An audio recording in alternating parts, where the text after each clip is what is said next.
এই বাজে লোকটার সঙ্গে কথা বলতে গিয়ে পুরো সময় নষ্ট হয়ে গেল।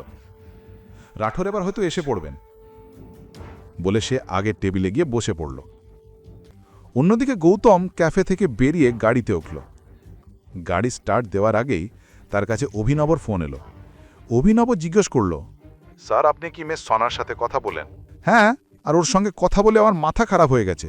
ও আপনাকে মিথ্যা বলে আমার নম্বর চাইতে এসেছিল। আর শুনুন, ও আমার স্ত্রীর একজন শুভাকাঙ্ক্ষী নয়, তাই ও আমার নামে কোনো রকম স্পেশাল ট্রিটমেন্ট দেওয়া না হয়। আপনাকে আরও সতর্কতা দেখাতে হবে। আজকের পর থেকে যেন যে কেউর কারণে আমাকে বিরক্ত করা না হয়। সরি স্যার, আমার ভুল হয়েছে। ঠিক আছে, কিন্তু এবার আগারমাল পরিবারের বিরুদ্ধে বড় অ্যাকশন নেওয়ার সময় হয়েছে। আমি খুব শিগগিরই বলবো কি করতে হবে।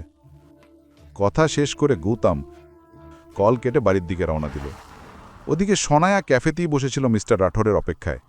11টা বেজে গেল, ক্যাফে বন্ধ হবারও সময় হয়ে গেল। ক্যাফে বন্ধ হবার পরও সে নিজের গাড়িতে বসে অপেক্ষা করছিল।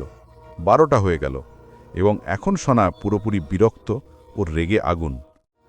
চেয়ারম্যান আমাকে 7:30টার সময় বলেছিলেন, আর এখন তো প্রায় 12টা বাজতে চলেছে। কোনো সমস্যা নেই, আজ আমি মিস্টার রাঠোরকে না দেখে ফিরব না। তার জন্য যদি আমাকে পুরো রাতই অপেক্ষা করতে হয় তবুও করব। সনায়া ঠিক করে ফেলেছিল যে সে পুরো রাত ক্যাফের বাইরে দাঁড়িয়েই থাকবে। এদিকে সনায়া বাড়ি না ফেরায় গায়ত্রী দেবী খুব চিন্তিত হয়ে পড়েছিলেন। তিনি সঙ্গে সঙ্গে সনায়াকে ফোন করলেন।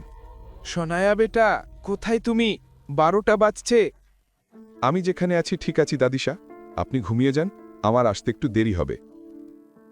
গায়ত্রী দেবীর মাথা যেন ফেটে যাচ্ছে উদ্বেগে। তিনি আর কিচ্ছু বললেন না, কল কেটে দিলেন। ফোন কেটে যেতেই সনায়া ফাঁকা রাস্তাটার দিকে তাকিয়ে রইল। তার চোখে তখনও আশা দেখা যাচ্ছিল। ধীরে ধীরে পুরো রাত কেটে গেল। ভোর হতেই সনায়া গাড়ির পাশে দাঁড়িয়ে রাগে চারপাশে তাকাতে লাগল। কিছুক্ষণ পর রাগীর মাথায় সে অভিনবকে ফোন করল। মিস্টার অভিনব, এটা কি মজা? আপনি তো বলেছিলেন মিস্টার রাঠোর 7:30টায় আমার সাথে দেখা করবেন। আমি পুরো রাত ক্যাফের বাইরে দাঁড়িয়ে তাদের জন্য অপেক্ষা করেছি, কিন্তু তিনি একবারও দেখা দেননি। আপনার এই আচরণের জন্য জানেন কি? সনায়া, আগে ঠিকভাবে কথা বলুন। আর স্যার যদি না এসে থাকেন সেটা আমি কিভাবে জানব? আমি তো আপনার সামনেই কথা বলেছিলাম। আমি তোমার সঙ্গে ভদ্রভাবে কথা বলবো? তোমার কোনো যোগ্যতা নিয়ে আমার সামনে দাঁড়ানোর? আপনি কি বললেন?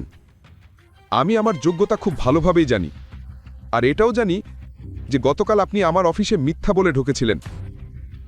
সত্যি বলতে আপনার আমার সামনে কোনো যোগ্যতাই নাই। পরবর্তীতে ম্যারিয়টে পা রাখার আগে 10 বার ভেবে আসবেন। এত বলেই অভিনব রাগে ফোন কেটে দিল। সনায়ার চোখ রাগে লাল হয়ে উঠল। সে সঙ্গে সঙ্গে রাগের মাথায় নিজের মোবাইল মাটিতে ছুঁড়ে ফেলল। এদিকে গৌতম বাড়ির সব কাজ শেষ করে অবনীর জন্য স্যুপ তৈরি করছিল। অবনী তখনও টেনশনে ভুগছিল। সে কি করবে? যদি সে ম্যারিয়ট গিয়ে মিস্টার রাঠোরের সাথে কথা না বলে, তবে দাদিশা তাকে কোথাও কাজ করতে দেবেন না।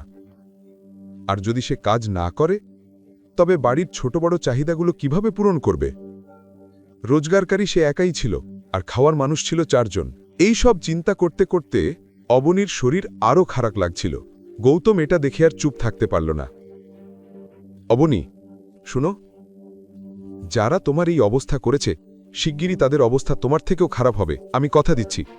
জানি না কি করব গৌতম, হয়তো আমাকে একবার মিস্টার রাঠোরের সাথে কথা বলার চেষ্টা করা উচিত। তুমি সত্যি কথা বলতে চাও মিস্টার রাঠোরের সাথে? গৌতম সরাসরি অবনীর চোখের দিকে তাকালো। অবনী ধীরে ধীরে মাথা নেড়ে না বলল। তাহলে ওনার সাথে কথা বলার কোনো দরকার নেই, শুধু অপেক্ষা করো। তোমার দাদি তোমার কাছে এসে ক্ষমা চাইবেন, আর তোমাকে আগারওয়াল গ্রুপের ডিজাইন ডিরেক্টর করবেন। আর মাত্র 1 রাত। গৌতমের আত্মবিশ্বাস জানি না কেন অবনীকেও আত্মবিশ্বাসী করে তুলল। তার মনে হলো হয়তো আগামী সকাল ভালো কিছু নিয়ে আসবে, এবং সে স্যুপ খেতে শুরু করল। পরের কাহিনী জানতে দেখতে থাকুন পরবর্তী এপিসোডগুলো শুধুমাত্র পকেট এফএম ইউটিউব চ্যানেলে। আর রয়্যাল ওয়ারিশের সব এপিসোড শুনতে এখনই ডাউনলোড করুন পকেট এফএম অ্যাপ, লিংক দেওয়া আছে ডিসক্রিপশনে।